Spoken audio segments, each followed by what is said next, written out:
September 16, 1992. London, 7 a.m. One man woke up knowing he was about to make the most audacious trade in financial history.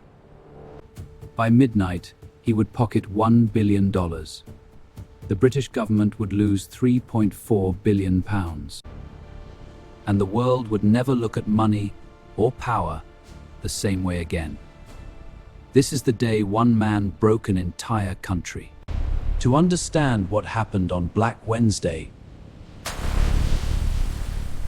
you need to go back 2 years. In 1990, Britain made a fateful decision. They joined the European Exchange Rate Mechanism, the ERM. It was a system designed to lock European currencies together. For Britain, the pound had to stay above 2.77 Deutsche Marks, no matter what. The British government staked its entire economic credibility on it. Prime Minister John Major called it the cornerstone of Britain's economic policy. But across the Atlantic, in a quiet Manhattan office, one fund was watching the numbers very carefully. They saw what the politicians refused to see. The British economy was weakening, unemployment was rising, interest rates were too high, the pound was artificially propped up. It was not a question of if the pound would fall, only when. And they decided they would choose the when. The pieces were in place. The trap was set. All that remained was the trigger. They began quietly, borrowing billions of pounds from banks across Europe, then immediately converting them into Deutsche Marks.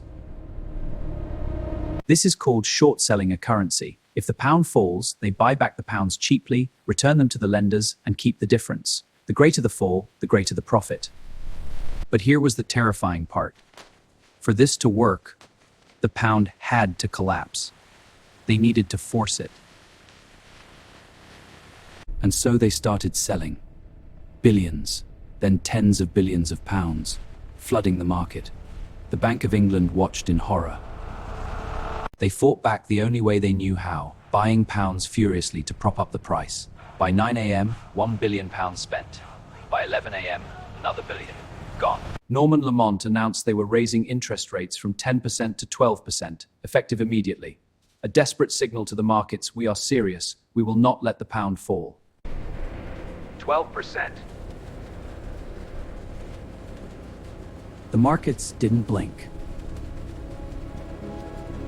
By noon, they raised rates again to 15%, the highest in British peacetime history. Still, the selling continued, relentless, coordinated, unstoppable. In that Manhattan office, phones were ringing off the hook, banks calling to confirm positions. The protagonist stood at the window, burgundy portfolio clutched in both hands, watching the Reuters terminal blink. He didn't flinch. The Bank of England was hemorrhaging reserves. Every billion spent defending the pound vanished in minutes. Emergency meetings were called. Options were running out. The Bundesbank declined to intervene. Britain was completely alone. By early evening, the reserves were nearly gone. The decision could no longer be delayed.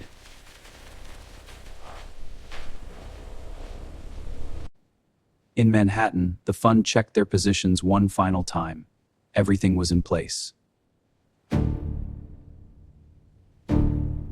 One final call was made. The order was given. Every position confirmed and live. Inside the Bank of England, the last defensive positions were falling. The reserves were gone.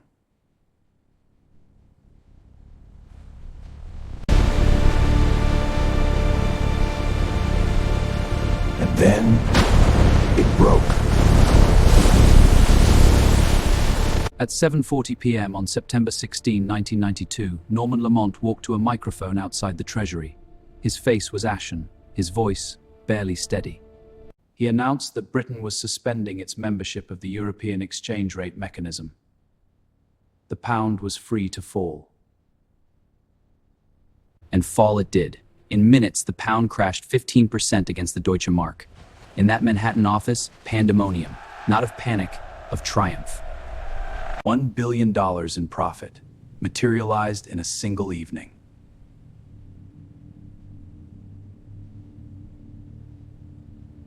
The trader set down his burgundy portfolio on the desk, leaned back in his chair, and said nothing.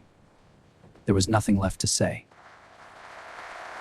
But for millions of ordinary British people, the ripples were only beginning. Black Wednesday cost the British taxpayer £3.4 billion in a single day. Millions of homeowners saw their mortgage rates spike overnight. One trade, 24 hours, a nation's course altered forever.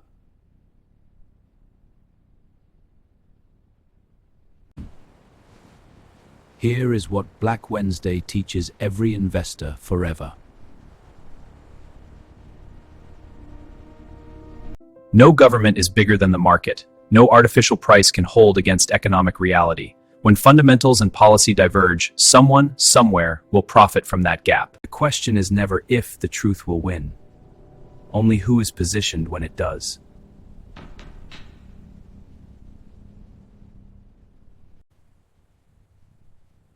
So tell me, was this man a genius who saw what others refused to? Or a predator who destroyed millions of lives for profit?